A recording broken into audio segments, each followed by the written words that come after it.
अकोल्यातील इतर मागास बहुजन कल्याण विभागात भ्रष्टाचाराचा स्फोट. अँटी करप्शन ब्युरोकडून चौकशीची मागणी तीव्र.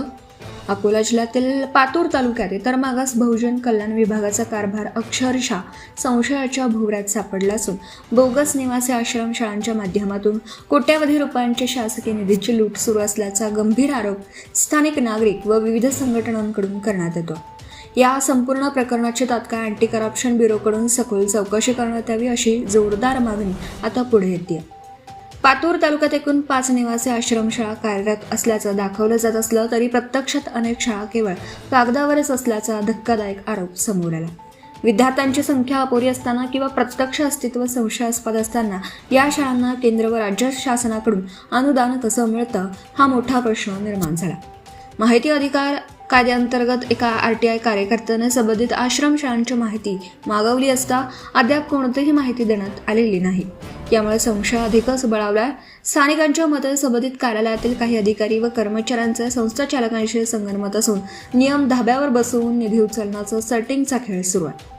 कार्यालयातील काही जबाबदारी अधिकारी विशेषतः अभिजित काळे व त्यांची टीम शासनाच्या नियमांनुसार काम न करता उलट या गैरप्रकारांना पाठीशी घालत असल्याचा आरोप होतो. तक्रारी दाबून टाकणं, माहिती लपवणं आणि बोगस कागदपत्रांच्या आधारे निधी उचलणं हा प्रकार उघडपणे सुरू असल्याचं नागरिकांचं म्हणणं आहे. दरम्यान अमरावती येथील उपायुक्त विजय साळवे हे प्रामाणिक अधिकारी म्हणून ओळखले जात असतानाही यांच्यापर्यंत चुकीची व अपूर्ण माहिती पोहोचवली जात असल्याचा आरोप आहे. यामुळे प्रत्यक्ष परिस्थिती आणि कागदपत्र दाखवलेली स्थिती यात मोठी तफावत असल्याचं स्पष्ट होतं.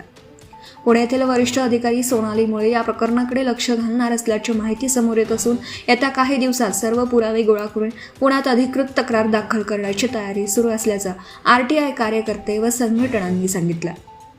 ग्रामीण भागातील विद्यार्थ्यांच्या नावावर चालणाऱ्या या कथित बोगस आश्रमशाळांमुळे शासनाचा लाखो कोटी रुपयांचा निधी वाया जात असल्याचा गंभीर संशय व्यक्त होतो. त्यामुळे या संपूर्ण प्रकरणाची निष्पक्ष चौकशी करून दोषींवर कठोर कारवाई करावी अशी जनतेची तीव्र मागणी.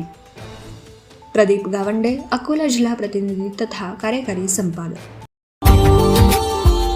Subscribe now and press the bell icon. Never miss an update.